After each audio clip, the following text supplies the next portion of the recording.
গ্যাসের চুলায় নিজের হাতে যত্ন করে বানালাম পুটিন। ভাবতাছি অনেকদিন ধরে যে পুটিন বানাবো, বৃষ্টি হচ্ছে, বৃষ্টির ভিতরে কিন্তু পুটিন খেতে অনেক মজা লাগে। এছাড়া গরমের ভিতরে ফ্রিজের ঠান্ডা ঠান্ডা পুটিনও অনেক মজা। হ্যালো এভরিওয়ান, কেমন আছো তোমরা? নিশ্চয়ই ভালো আছো, আমি জানি অনেক অনেক ভালো আছো। আবার চলে আসলাম একটা লং ভিডিও নিয়ে। স্বাস্থ্য আর স্বাদে মিলল আমার হাতে বানানো পুটিন।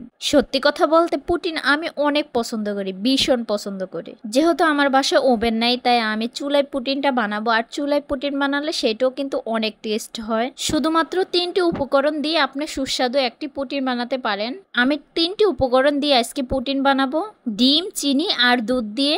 আমার ঘরে নেই কোনো ওভেন, শুধু আছে গ্যাসের চুলায়। সেই গ্যাসের চুলায় আমি নিজের হাতে পুটিন বানাবো। সত্যি বলতে নিজের হাতে যদি কিছু তৈরি করি সেটা কিন্তু অন্যরকম একটা আনন্দ ফিল হয়। পুটিন বানানোর জন্য তো আগে আমাকে চিনি দিয়ে ডিমটা ফেটিয়ে নিতে হবে। তার আগে আমি দুধটা ঠান্ডা করে নিয়েছি জাল দিয়ে।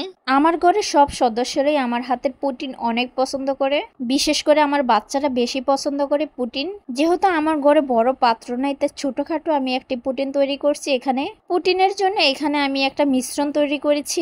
এই মিশ্রণের উপরে যদি আমি দুধটা ঢেলে দেই পুটিনের জন্য, তাহলে কিন্তু খুব সুন্দর একটি কালার আসবে। সেটা আপনারা নেক্সট টাইমে দেখতে পারবেন। আমরা বাঙালি বলতে কথা, আমরা কিন্তু কম বেশি পুটিন সবাই বানিয়ে থাকি। বাট পুটিন কিন্তু খুবই সুস্বাদু একটি খাবার।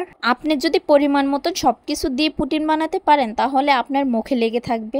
আমার ঘরে সবাই কিন্তু আমার হাতের পুটিনটা ভীষণ মজা করে খায়। ফাইনালি আমার পুটিন বানানোর জন্য সব উপকরণ দিয়ে আমি তৈরি করে নিয়েছি। যেহেতু আমার ঘরে ওভেন নেই, তাই আমি চুলাতেই পুটিনটা বানাচ্ছি। তারপরও আমি কি করব, ননস্টিকের ভিতরে কিছু পানি দিয়েছি, তার উপরে আমার পুটিনের পাত্রটা দিয়ে দিব।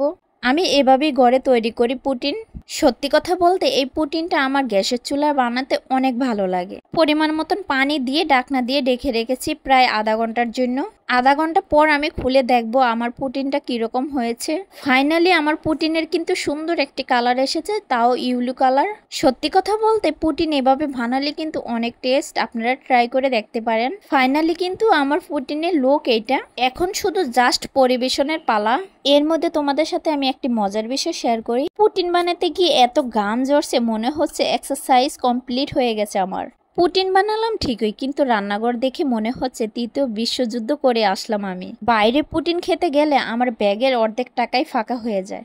বাইরে জিনিসের যে দাম, তাই ভাবতাছি নিজের হাতে তৈরি করে এখন ঘরে খাবো। ফাইনালি দেখেন আমার পুটিনটা কিন্তু খুব সুন্দর একটি কালার এসেছে। আচ্ছা বলেন তো এই পুটিনের কি কালার হতে পারে? অবশ্যই আপনারা কমেন্টে জানাবেন। এই কালারটা না আমার একদমই মনে আসছে না কি কালার হতে পারে পুটিনের। আমার মতন কে কে পুটিন খেতে ভালোবাসেন অবশ্যই কমেন্টে জানাবেন। যেহেতু খুব যত্ন করে আমি এই পুটিনটা বানাইছি, তাই ভাবতেছি সর্বপ্রথম আমি টেস্ট করব। অবশ্যই তোমাদের মাঝে আমি একটি ভিডিও শেয়ার করেছি, সেটার ভিতরে কিন্তু আমি টেস্ট করে দেখেছি আমার পুটিনটা কেমন হয়েছে। সত্যি আমি যে ভিডিওটা তোমাদের সাথে শেয়ার করেছি, সেই ভিডিওটা তোমরা এত সুন্দর সুন্দর মন্তব্য করেছো।